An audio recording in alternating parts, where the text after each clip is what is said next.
moi, ça va là. Non, c'est bon. Ça va bien alors. J'ai mis mes petites notes.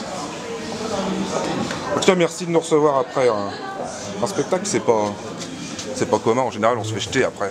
Oh non, je suis fatigué. J'ai dit oui à un et non aux autres. C'est vrai? C'est que nous? C'était le premier. Putain. Bah, on nous a dit 6h30, moi à 32. C'est vrai. Ouais, c'est ça. Et puis en fait, comme ça faisait longtemps que j'avais pas joué le spectacle, je pouvais pas avant parce que je voulais répéter le texte. D'accord. J'ai dit oui pour... Et du coup, ça a été? Comme ça fait longtemps que le spectacle n'avait pas été joué? Ouais, alors ce qui est top quand on l'a pas joué depuis longtemps, c'est qu'on est vachement dans la spontanéité et dans l'envie de jouer, la redécouverte du texte, donc ça c'est chouette. D'accord. En tout cas, c'est un gros mensonge ce spectacle. Complètement. Parce que l'idée c'était de pas rire. L'idée à la base, effectivement, c'est de pas rire et puis à chaque fois c'est un échec. Merde. C'est raté. D'accord. Donc, cette fameuse phrase, vous devriez en faire un sketch, vous devriez en faire un sketch. Ouais. C'est vrai? C'est chiant ou c'est... Mais non, mais c'est pas, ça m'énerve pas du tout hein, quand on dit ça. Non. Mais c'est vrai qu'il y a des gens qui me le disent à des moments complètement improbables, quoi. C'est-à-dire qu'une fois, c'est vrai, hein, je vous jure que c'est vrai. J'étais à la boulangerie et j'avais pas la monnaie, j'avais pas assez de monnaie pour, enfin, j'avais pas la pointe, quoi. Et le gars m'a dit, il faudra en faire un sketch. C'est-à-dire qu'il y a des moments, c'est compliqué d'en faire un sketch. On peut pas faire un sketch de tout et n'importe quoi. Donc j'étais vachement, et non, mais c'est vrai que c'est une phrase qu'on entend beaucoup. Et, voilà, je sais pas. Des gens qui me disent, j'ai une tante qui fait du vélo le dimanche matin, il faudra en faire un sketch. Non, bah non. En fait, je vais pas en faire un sketch. Mais pourquoi? Mais cette phrase me fait rire. Voilà. Donc après, le boulanger vient au spectacle en disant ouais, voilà. Le coup de la monnaie, j'espère que je vais l'avoir. C'est ça. Il y a plein de monde en fait. Il y a plein de monde ici. Ouais, il y a toujours du monde. Ce spectacle, il a été créé à 3. Ouais. Alors comment on fait pour écrire à 3? En fait, c'est facile d'écrire à 3 quand on a une vraie complicité avec les deux autres. Et moi, j'ai la chance d'être super ami avec eux. Ce sont des amis qui me connaissent par cœur, que je connais par cœur. Et donc, il y a une complicité et on partage la même vision des choses. Et donc, en fait, le travail va 3 fois plus vite en fait, en ce qui me concerne. C'est-à-dire qu'il n'y a pas de débat d'idées, on est très souvent d'accord sur les choses, donc il n'y a pas de discussion, il n'y a pas de débat. Voilà. Donc avec François Rollin et Arnaud Joyer, j'espère que je continuerai à travailler avec eux parce que c'est précieux pour moi en fait d'avoir des gens comme ça qui me connaissent autant et avec qui je partage la même vision du spectacle. Donc François Rollin, il est un petit peu plus âgé, ouais. On va être gentil, un petit peu plus. Un petit peu. Donc il était connu bien avant. Ouais. Et ça fait quoi de travailler avec quelqu'un qu'on a vu avant, qu'on a peut-être admiré, j'imagine? Ouais, moi c'est ma référence absolue. François Rollin, j'étais vraiment, je le suis toujours, fan de lui. Et puis voilà, et puis le hasard a fait qu'on s'est rencontrés un peu timidement de mon côté, et puis la vie a fait qu'on est devenus potes, et ensuite, une fois qu'on était amis, on s'est dit, la collaboration artistique est venue après, parce que c'était naturel en fait. Je suis pas allé lui demander comme ça, sans qu'on se connaisse, qu'il travaille pour moi. Donc au premier abord, si on le connaît pas, il fait pas forcément... Ouais, on se demande, c'est un personnage, mais... Non, mais c'est vrai que dans la vie, François, il est comment dire... on peut dire qu'il n'est pas facile d'accès. Je pense que s'il entend, il ne sera pas choqué quand je dis ça. C'est quelqu'un qui est, je pense, sur la réserve et qui est timide, je pense, et puis voilà, sur la réserve. Donc il faut un petit peu briser ça, mais... Oui, puis c'est le professeur Rollin. Et puis c'est le professeur Rollin, il est charismatique, il est impressionnant. Donc, mais une fois qu'on a sa confiance, c'est quelqu'un d'une générosité incroyable et fidèle en amitié et qui est voilà. Donc en écrivant à 3, ça va être un spectacle par an, pas un spectacle tous les 3 ans, ouais, ça va enchaîner... Non, ça va vite, c'est bien, quand on écrit tous les 3, ça va vite. Ouais. D'accord, et comment ça se prend, les initiatives, les sujets, les thèmes? C'est grâce au boulanger? Non, ouais, on est tous les 3... on a tous les 3 envie, je pense, de ne pas forcément parler de la vraie vie et de parler de ces à côté, des choses accessoires, des choses un peu futiles qui, quand on tire le fil, deviennent des choses principales. Et puis c'est un peu la base de notre écriture en fait, qui est cette écriture un peu absurde. Et puis on découvre qu'en écrivant de manière un petit peu absurde, on retombe sur des sujets de la vraie vie qu'on n'a pas forcément envie de traiter au départ et que finalement on traite. Donc voilà, on part de choses un petit peu inutiles, on part de choses un peu accessoires, un peu inutiles, et puis on en fait des choses. Moi, je découvre moi-même que dans mes spectacles, je parle de choses finalement assez concrètes, quoi. D'accord. Mais au départ, oui, on s'amuse avec des conneries au départ. Et alors, en dehors de ces deux-là, qui est-ce qui peut faire marrer un humoriste? Qu'est-ce qui vous fait marrer dans les anciens, dans ceux qu'on voit plus, dans les nouveaux? En fait, moi, c'est compliqué parce que... Enfin, c'est compliqué. C'est-à-dire que moi, j'ai jamais été fan d'humoristes.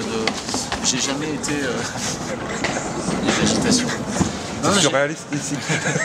J'ai jamais été, comment dire, client de ça, en fait. Moi, je suis arrivé à ce métier très tard, un petit peu par le hasard de la vie, parce que j'avais fait de l'improvisation théâtrale et tout, mais moi je suis un grand fan de sport en fait, donc mes idoles ce sont des sportifs, et donc il n'y a pas grand chose qui me marque en humour. Après aujourd'hui il y a plein de gens qui me font rire, des gens de ma génération, voilà, Jérémy Ferrari me fait beaucoup rire, Redouane Arjan, Ben, Walter, Chris Esquer, voilà, et puis Florence Foresti me fait rire. Voilà, non, je suis finalement assez bon client. C'est une fille. J'ai vu récemment le spectacle d'Alexandre Astier, qui fait partie de la famille Rollin. C'était brillant, très drôle. Je ris également des spectacles. Des autres? Ouais, je ris également. Avec un œil critique? Non, faut se lâcher. Non, pas d'œil critique, non. Moi, je suis assez gamin en fait quand je vais au spectacle, donc j'essaye de mettre. Ou envieux parfois, genre, je l'aurais bien faite celle-là, ouais. Non, j'aurais bien aimé écrire ce sketch. Il y a des spectacles très brillants que je vois où je me dis, mon pote Ben, par exemple, j'adore ce qu'il fait et parfois je me dis, parfois je suis jaloux de lui. C'est une bonne jalousie, c'est oui, sain. C'est ça. Je lui en parle. En lui disant. On en parle, on met des mots dessus. J'aurais aimé que ce soit moi, c'est ça. Donc vous avez fait partie de la bande Ruquier, de la bande des Rocorp. Ouais. C'est un plaisir de bosser en bande. C'est d'écrire à trois. Donc il faut qu'il y ait... Oui, c'est vrai. Ouais. C'est vrai que... En fait, il me faut un petit peu de tout. Moi, j'aime bien me retrouver tout seul. Mais ça, je le réserve pour ma vie privée. En fait, je suis assez solo dans ma vie privée. Je suis pas un type qui va en soirée, qui a besoin absolument d'avoir des gens autour de moi tout le temps. Donc, et puis, c'est vrai que dans le boulot, j'aime bien partager la scène avec des gens. J'aime bien partager le travail avec des gens. Je trouve que c'est plus riche. C'est plus riche, voilà, de bosser avec des gens. On vous voit beaucoup en ce moment. Les jeux télé. Ça veut dire ah non. Non, ouais. Nous, c'est pas bien, on fait des entrevues qu'avec les gens qu'on aime bien. Ah. Donc voilà, ça voulait pas dire trop. Ça veut dire que des fois, on zappe et puis tiens, et puis des trucs avec Arthur. C'est une période où c'est vrai que je suis un petit peu partout, mais pas par volonté de me montrer absolument, c'est que j'ai très envie de m'amuser en fait. Et on me propose partout de m'amuser, donc j'y vais. Il n'y a pas de raison de ne pas y aller. Ouais, c'est ça, tout ce qui m'amuse, j'y vais. Et puis après, c'est le hasard des enregistrements et des diffusions qui fait que ça tombe... Non mais là, en ce moment, tu vois, je continue à faire mes bêtises avec Arthur, j'adore ça. Je fais des duos dans Vivement Dimanche avec Ben, ça me ravit. Je suis beaucoup en promo à la télé, donc c'est vrai que je suis chez Hanouna par-ci par-là.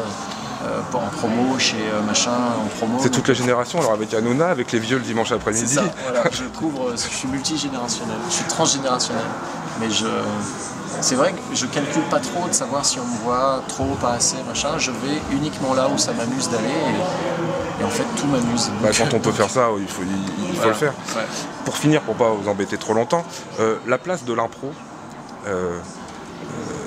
la place que l'impro a pu avoir dans une carrière, c'est important ou c'est pas important? Je parle de la ligue d'impro, des matchs, etc.